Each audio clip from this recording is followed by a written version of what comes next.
The Lords of the Horizon, Migration and the Equine Revolution.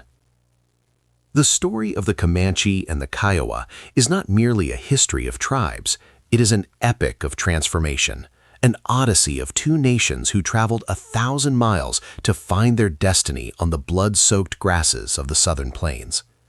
To understand who they became, one must first look at who they were, mountain-dwelling refugees fleeing a life of hardship. In the late 1600s, the people who would eventually be known as the Comanche did not yet bear that name. They were a small, struggling branch of the Shoshone people living in the harsh, high-altitude shadows of the northern Rocky Mountains, in what is now Wyoming. At that time, they were a pedestrian people. They had no horses. They hunted elk and mountain sheep on foot, using dogs to drag their meager belongings on wooden frames called travois. Life was a brutal, daily cycle of survival against the elements and more powerful, well-armed neighbors who pushed them further into the margins of the mountains. Internal conflict, or perhaps a desperate, visionary search for food, eventually led to a great split. This small group broke away from their Shoshone kin and began a monumental trek southward. As they emerged from the mountains onto the Great Plains, they encountered a creature that would fundamentally alter the course of human history in North America: the horse. Around 1680, following the Pueblo Revolt in New Mexico, thousands of Spanish horses, the Mustangs, began to spread across the plains. While other tribes saw the horse as a useful pack animal to replace the dog, the Comanche saw it as a spiritual and military extension of their own bodies. They became, arguably, the greatest horse culture in the history of the world. Within 2 generations, the Comanche had mastered selective breeding and equestrian combat to a level that baffled European observers. A Comanche boy learned to ride before he could walk. Warriors could drop to the side of a galloping horse, using its body as a shield while firing arrows with lethal precision from under the animal's neck. They didn't just ride horses, they lived on them, ate on them, and slept on them. This transformation turned a group of mountain refugees into a formidable military power. They renamed themselves the Numunu, meaning the people. To the Spanish and other tribes, they became known as the Comanche, a name derived from a word meaning anyone who wants to fight me all the time. While the Comanche were descending from the Rockies, the Kiowa, the Kayagwu, were beginning their own epic migration from the headwaters of Yellowstone River in Montana. The Kiowa were different in spirit but equal in courage. While the Comanche were decentralized and pragmatic, the Kiowa were deeply spiritual and highly organized. They carried with them the Taime, a sacred sun idol that represented the spiritual heart of the tribe. The Kiowa were also the great intellectuals and artists of the plains. They were one of the few nations to keep winter counts, meticulous pictorial calendars painted on buffalo hides that recorded every significant event of their history, year by year. As the Kiowa moved south through the Black Hills and down toward the Arkansas River, they were seeking a land where the sun shone brighter and the buffalo were more plentiful. In the mid-1700s, these two migrating titans finally collided in the southern plains of Texas and Oklahoma. The initial meeting between the Comanche and the Kiowa was not peaceful. It was a clash of titans. For nearly 50 years, the southern plains became a killing field as these two nations fought for control of the buffalo ranges. The Comanche had the advantage of overwhelming numbers and sheer cavalry speed. The Kiowa had the advantage of a tight-knit social structure and elite warrior societies like the Kaitsenko, the 10 bravest. They raided each other's camps and fought bitter skirmishes over every river valley. By 1790, however, the landscape of America was changing. The white man was no longer a distant rumor. Spanish missions were pushing north from Mexico, and American traders were eyeing the west. The Kiowa leader, Guicate, wolf lying down, realized that if his people continued to fight the Comanche, both would be wiped out by the encroaching European empires. He took a massive risk and walked alone into a Comanche camp to seek a parley. This meeting led to the Great Peace of 1790. Beside a council fire, the leaders of both nations smoked the sacred pipe. They realized they were more alike than different. They shared a love for the open horizon, a reverence for the buffalo, and a hatred for the fences and forts of the outsiders. They didn't just sign a treaty, they became a confederacy. From that day forward, the Comanche and Kiowa would never again shed each other's blood. The Comanche provided the great cavalry that guarded the borders, and the Kiowa provided the great spirit and artistic record of their shared empire. Together, they created Comancheria, the most powerful indigenous empire in North American history. The Empire of the Grass, the Golden Age of Comancheria. With the Great Peace of 1790, the Southern Plains were no longer a battleground for tribal supremacy. They became the heart of a sovereign indigenous empire. This vast territory, known as Comancheria, stretched across the panhandles of Texas and Oklahoma, western Kansas, and eastern New Mexico. For nearly a century, this was a land where European laws did not apply, and the power of Spain, Mexico, and eventually the United States stopped at the edge of the tallgrass prairies. The partnership between the Comanche and the Kiowa was a perfect military and economic synergy. The Comanche, with their massive population and tens of thousands of horses, functioned as the empire's standing army. They were the lords of the plains, organized into autonomous bands that acted like mobile strike forces. The Kiowa, though smaller in number, provided the cultural and spiritual glue for the alliance. They were the keepers of the Sundance and the chroniclers of history, ensuring that the legacy of the Plains people was never forgotten. At the center of this empire was the buffalo. To the Comanche and Kiowa, the buffalo was not just a food source, it was a gift from the Great Spirit that provided everything. From the hides, they crafted their elegant portable teepees and warm winter robes. From the bones, they made tools and needles. From the sinew, they made indestructible bowstrings. A single hunt could sustain a village for months. Because the buffalo moved with the seasons, the people moved with them, living a life of absolute freedom, dictated only by the wind and the migration of the herds. However, the power of Comancheria was also built on a sophisticated and ruthless economy of trade and raiding.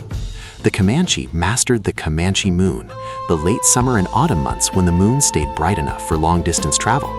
During this time, war parties would ride hundreds of miles south into the heart of Mexico. They bypassed major cities and struck isolated ranches, returning with thousands of horses, mules, and captives. These raids were not random acts of violence, they were a calculated geopolitical strategy. By draining the Spanish and Mexican frontiers of horses and labor, the Comanche ensured that their enemies remained weak and defensive. They turned the Southwest into a giant supply depot.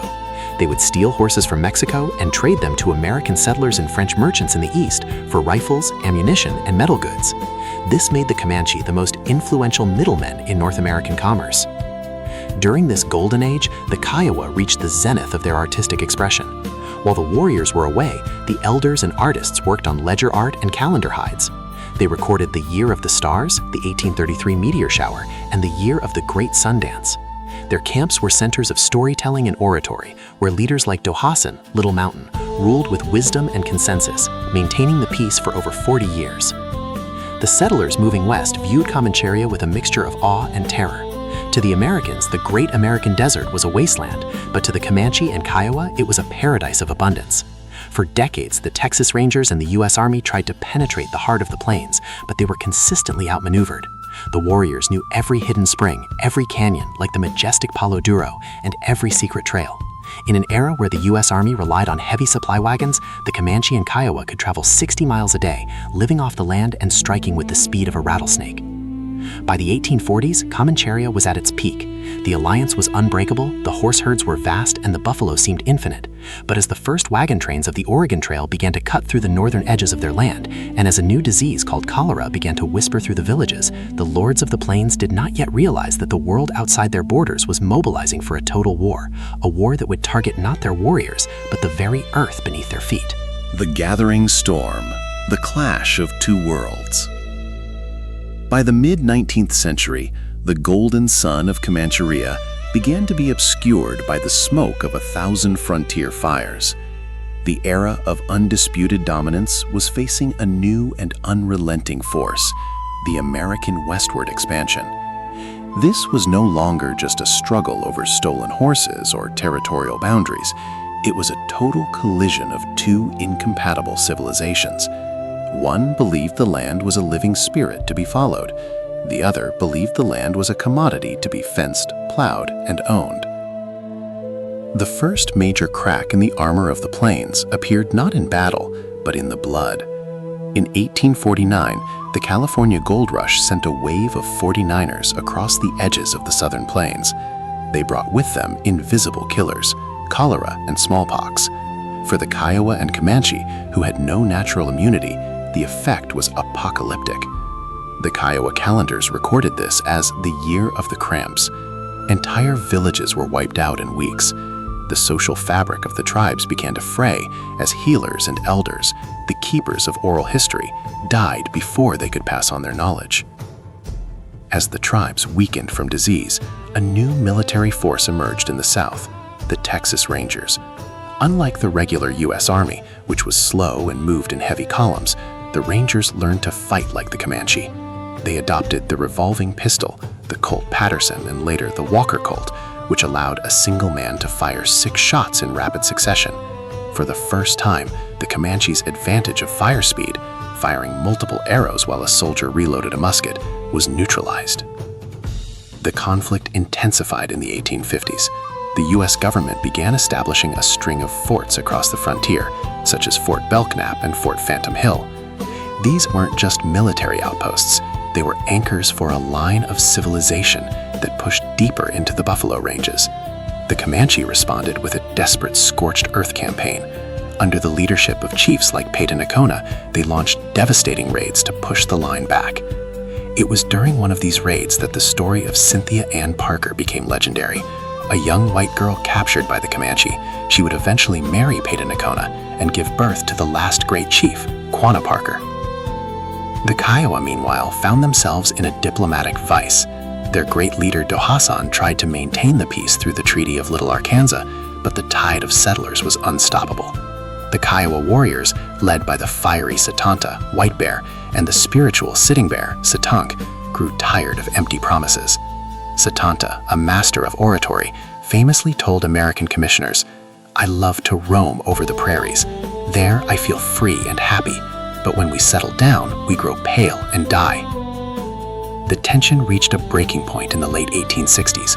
The U.S. government shifted its policy from treaty-making to reservation. The Treaty of Medicine Lodge, 1867, was supposed to end the war, promising the tribes food, schools, and safety if they moved to a reservation in modern-day Oklahoma. But the Comanche and Kiowa were hunters, not farmers. They saw the reservation as a prison. Furthermore, a dark new strategy was being whispered in the halls of Washington, D.C.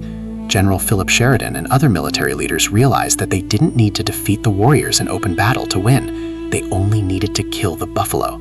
Thousands of professional hide hunters were encouraged to head into the plains. They weren't hunting for food, they were hunting for profit and to starve the lords of the plains into submission. By the early 1870s, the million-strong herds that had once blackened the horizon were reduced to rotting carcasses and piles of bleached bones. The stage was set for the final tragic explosion of violence. With their children starving and their sacred lands being carved up by railroads and fences, the Comanche and Kiowa made one last desperate pact. They would unite for one final war to drive the white man back to the sea. This would lead to the Red River War, the sunset of the Southern Plains culture. The Red River War, the sunset of the Lords. By 1874, the Southern Plains had become a landscape of despair. The great buffalo herds, the lifeblood of the Comanche and Kiowa, were vanishing at a rate of thousands per day. The buffalo hunters, men armed with Sharp's long-range rifles, were systematically slaughtering the animals for their hides, leaving the meat to rot in the sun. For the warriors, this was not just a loss of food, it was a sacrilege, an attempt to murder their very soul. Driven by starvation and spiritual outrage, a young Comanche medicine man named Isatai rose to prominence. He claimed to have had a vision that the Great Spirit would protect the warriors from the white man's bullets. He joined forces with the young, fierce, and brilliant leader Quanah Parker, the son of the captive Cynthia Ann Parker. Together, they called for a pan-Indian uprising, bringing together the Comanche, Kiowa, Cheyenne, and Arapaho for one last desperate strike: the attack on Adobe Walls.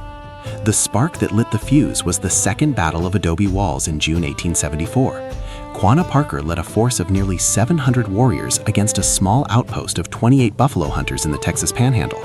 It was supposed to be a massacre of the hunters, but the long-range Big 50 Sharps rifles proved devastating. Despite their immense courage, the warriors could not get close enough to use their traditional speed. This defeat shattered the myth of Isatai's protection, but it did not break the warriors' resolve. It only convinced them that they must fight to the death. The U.S. Army's total war. In response, the U.S. government launched the Red River War. This was not a traditional military campaign. It was a scorched earth operation designed to trap the tribes in their winter hiding places and destroy their ability to survive. 5 columns of troops, totaling over 3,000 soldiers, converged on the Texas Panhandle from all directions. The Kiowa, led by Satanta and Guipago, Lone Wolf, and the Comanche, led by Quanah Parker, retreated into the deepest, most rugged canyons of the plains, the Palo Duro Canyon. This majestic Grand Canyon of Texas was their last sanctuary. With its hidden springs and abundant grass, they believed they could hold out against the world. The Battle of Palo Duro Canyon. On September 28, 1874, the end arrived. Colonel Ranald S. Mackenzie and his 4th Cavalry discovered a secret path down the steep cliffs of Palo Duro. In the early morning mist, the soldiers charged into the canyon, catching the villages by surprise. The battle itself was not particularly bloody in terms of human lives, but it was a total strategic disaster for the tribes. The warriors were forced to flee up the canyon walls, leaving behind their winter supplies, their clothing, and their teepees.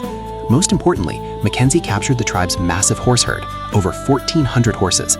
Knowing that the Comanche and Kiowa were nothing without their mounts, Mackenzie ordered a brutal action. He had the horses driven to a nearby canyon and shot. The loss of these animals was the final blow. Without horses, the lords of the plains were effectively crippled. They were left on foot in the middle of a freezing winter with no food and no shelter. The final surrender. One by one, the starving bands began to trickle into the reservation at Fort Sill, Oklahoma. Satanta, the great Kiowa orator, surrendered and was eventually sent to prison, where he tragically took his own life, choosing death over the loss of his freedom. Quanah Parker and his Quahati band were the last to hold out. For months, they lived like ghosts in the desert, but even the great Quanah realized that to stay on the plains was to watch his women and children die of hunger. In June 1875, Quanah Parker led his people into Fort Sill. As he rode in, the era of the free-roaming Plains Indian officially came to an end. The fences were up, the buffalo were gone, and the lords of the horizon were now prisoners of the reservation. The survival of the spirit, from warriors to modern nations. The surrender at Fort Sill in 1875 marked the end of the nomadic life, but it was not the end of the Comanche and Kiowa people. The final chapter of this saga is one of profound resilience. How 2 nations, stripped of their horses and their buffalo, managed to navigate the white man's road without losing their soul. The leadership of Quanah Parker. As the smoke cleared from the Red River War, Quanah Parker emerged as a statesman of incredible vision.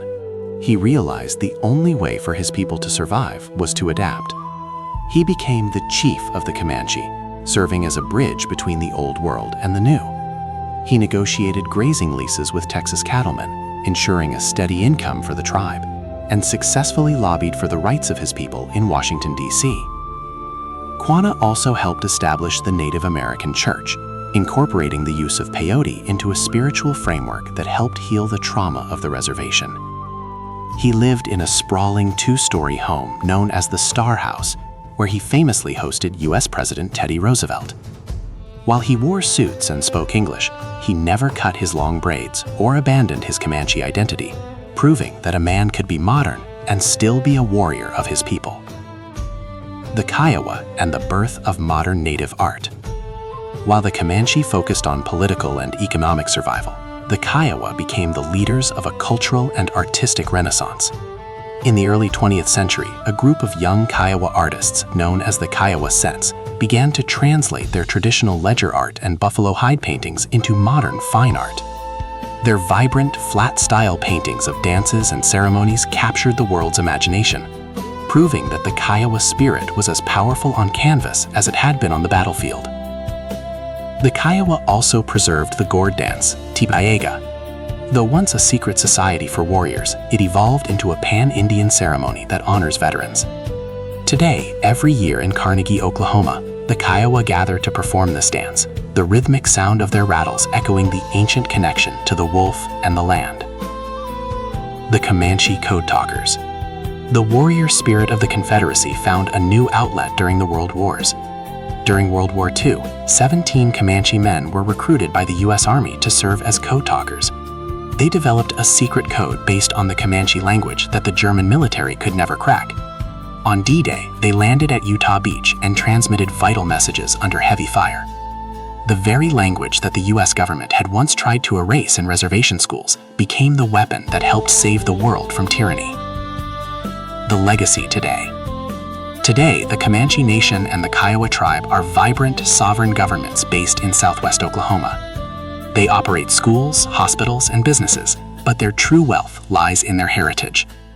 The Comanche Ria is no longer a territory on a map, but a shared memory and a living culture. The buffalo have begun to return to tribal lands, and the Comanche and Kiowa languages are being taught to a new generation of children. Every summer, at the great powwows, the beat of the drum reminds the world that the lords of the horizon never truly left. They survived the sword, the sickness, and the loss of the herds to remain what they have always been: the people.